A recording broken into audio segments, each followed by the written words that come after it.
حضور علیہ الصلوۃ والسلام کی حدیث ہے، مسلمان ایک جسم کی مانند ہے کہ جسم میں جب کسی ایک حصے کو تکلیف ہوتی ہے تو سارا جسم اس تکلیف کو محسوس کرتا ہے۔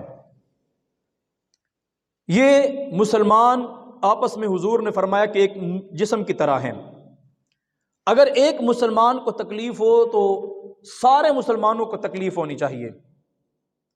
ہم کئی سالوں سے دیکھتے آ رہے ہیں کہ مختلف ممالک کے اندر مسلمانوں کے جو حالات ہیں، بالخصوص کشمیر دیکھ لیں، فلسطین دیکھ لیں۔ کشمیر کا وہ دن آتا ہے، 5 فروری آتا ہے تو ہم صرف جھنڈے اٹھا کے کشمیریوں کے ساتھ اظہار یکجہتی کرتے ہیں، یہ ہم تمہارے ساتھ ہیں، ہم تمہارے ساتھ ہیں۔ ادھر وہ شہید ہو رہے ہیں، ہم ان کی مدد کے لیے نہیں جا رہے۔ ادھر وہ شہید ہو رہے ہیں، ہم ان کی مدد کے لیے ان کے پاس کوئی بھی چیز نہیں بھیج رہے۔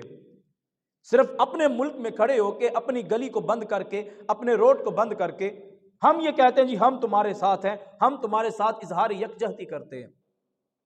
مجھے بتائیں، اس طرح اظہار یکجہتی کرنے سے کشمیریوں کا کون سا فائدہ ہو رہا ہے؟ ماؤں کے سامنے بیٹے شہید ہو رہے ہیں، ماؤں کے سامنے بیٹوں کی گردن کو اتارا جا رہا ہے، خاندان والے سامنے ہیں، بیٹی کو اٹھا کے لے جاتے ہیں، اس کی عزت کو نیلام کیا جاتا ہے، وہ کچھ نہیں کر سکتے، وہ بے بس ہیں، اور ہم سمجھتے ہیں جی ہم تمہارے ساتھ ہیں، اور ہم یہ اعلان کر کے تو ہم بری ذمہ ہو گئے، ہم نے اپنا حق ادا کر دیا۔ یہ کشمیریوں کی مدد کرنا نہیں ہے، یہ تو ان کا مذاق اڑانا ہے۔ اگر ہم واقعی ان کے ساتھ کھڑے ہیں تو ہمیں کشمیریوں کے حقوق کے لیے جہاد کرنا ہوگا۔ اگر ہم واقعی ان کے ساتھ کھڑے ہیں تو ہمیں فلسطین کے مسلمانوں کو ان کی آزادی دلوانے کے لیے جہاد کرنا ہوگا۔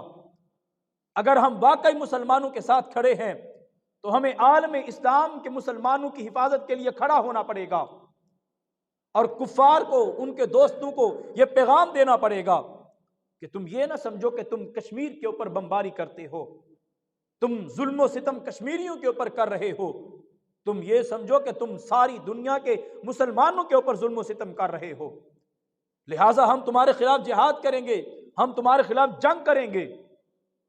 لیکن آج ہم بیٹھ کے ان کا مذاق اڑاتے ہیں، آج ہم کہتے ہیں جی بس ہم تمہارے ساتھ ہیں، ہم نے ہاتھ لہرا دیے، جھنڈے لہرا دیے، کشمیر کا جھنڈا گاڑی پہ لگا کے روڈ کے اوپر ہم نے سفر کر لیا، اور دنیا کو یہ پیغام دے دیا کہ ہم ان کے ساتھ اظہار یکجہتی کرتے ہیں۔